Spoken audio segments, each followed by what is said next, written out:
Hey everyone, hope you're all doing well. Welcome back to the CFC Central YouTube channel. I'm your humble host, Sam, and today we are going to focus on a couple of things you may have missed in that 6-2 thumping of Noni's favorite place in the world. Let's get straight to it. The first thing we're going to look at is principles of Maresca's build-up play. Here we have one of our earliest build-up sequences in the game, and you'll immediately notice that our right back, Malo Gusto, is in central midfield next to Moises Caicedo as the inverted fullback. Wolves' left winger Bellegarde has also moved into midfield to mark Gusto, while the central attacking midfielder Cunha is on Caicedo.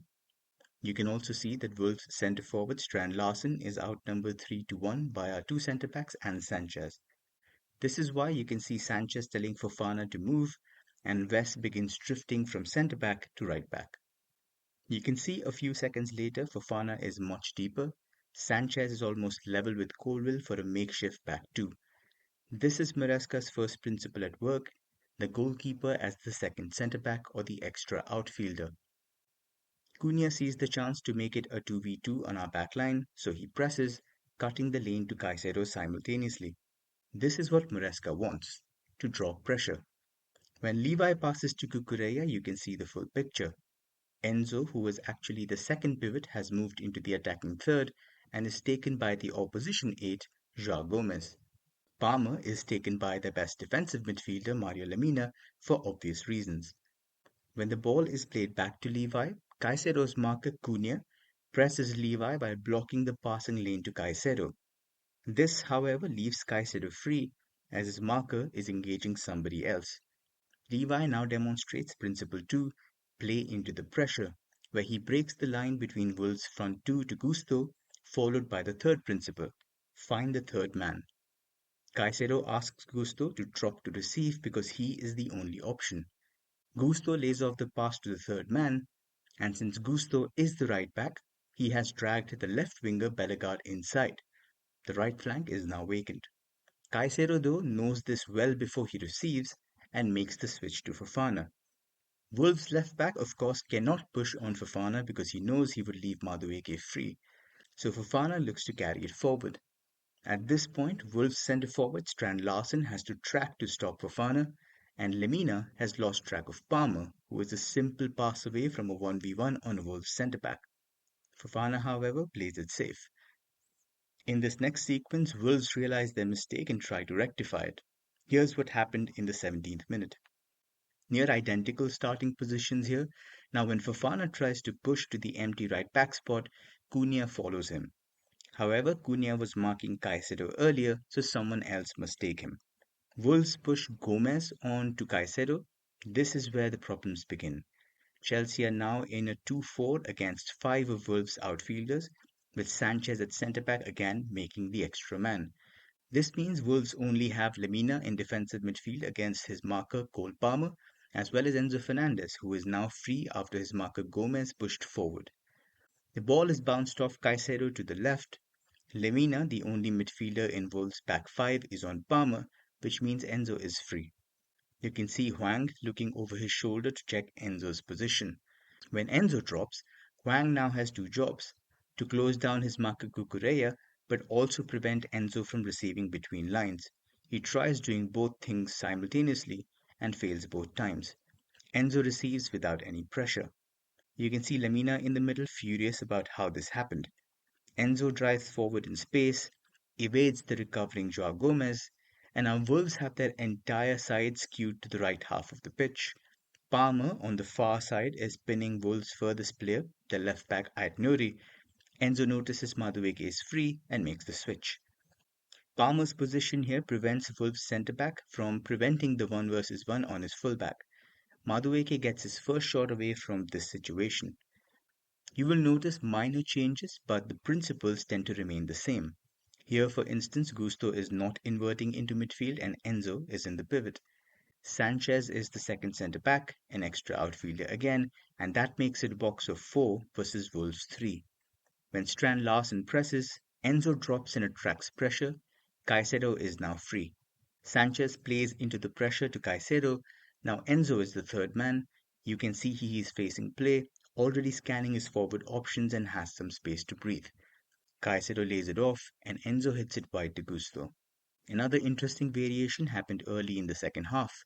A box of four with Gusto inverting into midfield is the same as before, but watch Palmer's positioning. He's the number 10 in this system, and he's drifted close to the vacant right back position. He's also been followed by his marker Lemina, leaving Wolves 4-1 at the back. Enzo versus Gomez in midfield, and plenty of space for our attackers to drop into. Cunha presses Colwell, keeping Caicedo in his cover shadow. Gusto drops to receive. Caicedo, the third man again this time. Huang tries to press to reduce the time and space for Caicedo, but Caicedo still manages a lovely pass under pressure. Wolves' front four are now extremely narrow and bypassed. When Jackson drops to receive Caicedo's pass, Gomez moves late because he was on Enzo. Jackson also drags the left centre back Totti out of the defence. Lemina is now distracted and Palmer quietly peels away on his blind side. This is a very precarious situation for Wolves. They are three at the back now against our front three. If Jackson turns Totti or even lays a pass into Gusto's path, it would be a 3 versus 1 on Ait Nouri, who would have no centre back to cover him. A 2v1 three times for 3 goals for Noni and 3 assists for Palmer on the evening. Unfortunately, Totti keeps the pressure on and Jackson can't do either option. Let's talk about Gusto in this system as the crucial fullback inverting into midfield. It is a very difficult role to play because you're basically playing two different positions, and in transition, you're very vulnerable to being exploited. In the 8th minute, Caicedo gets the ball in midfield, and Gusto is moving from right back to central midfield since Caicedo has ventured forward. When Caicedo loses the ball, Gusto now has two responsibilities. As the central midfielder, he has to mark Cunha. As a right back, he has to take care of Bellegarde. He's trapped right in the middle of both, with Enzo making an effort to retreat. Gomez takes a few strides and hits a through ball into the vacant right back slot for Bellegarde. This is where Gusto's athleticism, industry, and endurance are invaluable. He recovers very well to be in a position to defend the 1v1. Enzo does very well to get back into Caicedo's vacant spot as well. Bellegarde tries dribbling into the box, and the 2v1 here from Fofana and Gusto sniffs out the threat. Minutes later, Palmer is trying to find a way through, and look at Chelsea's rest defence. Caicedo is flanked by both fullbacks inverting. When Palmer's ball is intercepted, Mosquera looks right, and Wolves are again trying to exploit the diagonal ball down Chelsea's right to the vacant right back spot. Note that Gusto is ahead of Caicedo by about 8 yards, and is also further away from Cunha.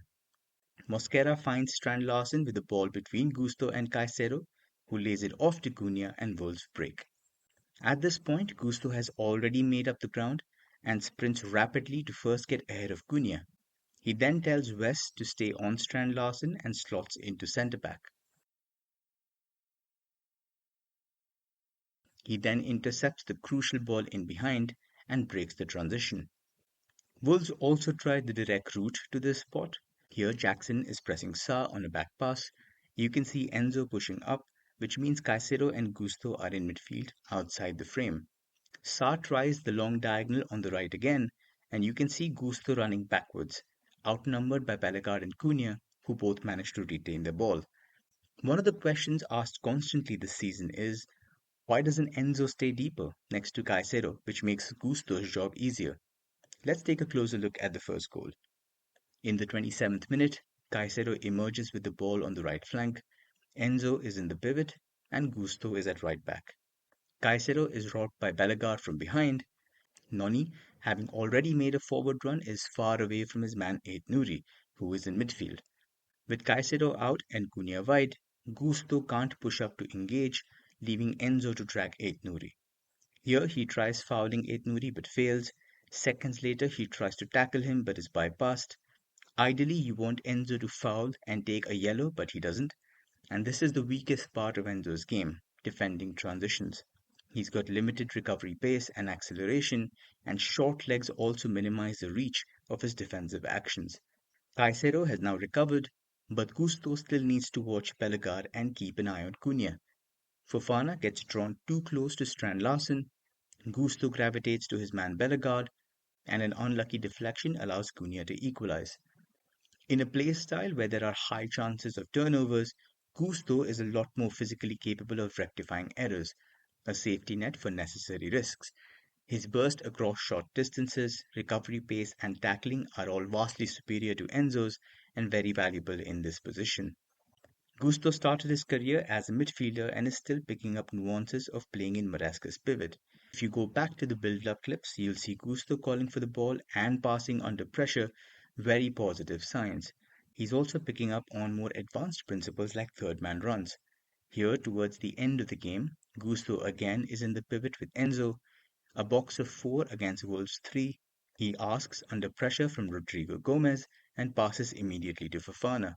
With Palmer subbed and Felix coming on at 10, you can see Felix dropping into the exact space Palmer had occupied earlier. Rodrigo Gomez goes from pressuring Gusto to closing down Fofana. Joao Gomez, the midfielder, is forced to move wide to stop Felix. Gusto is now the free man. Gusto now makes a third man run into the space and Felix passes to Noni, who finds Gusto breaking into space, into a zone he absolutely adores. Still very early days, but very encouraging indeed, and perhaps why Maresca likes pushing Enzo further up and inverting Gusto into midfield. But that's all for this one. I just personally wanted to say thank you for the response on the first video and the YouTube channel. It has been absolutely overwhelming. So thank you so much for watching again, and as always, up the Chels.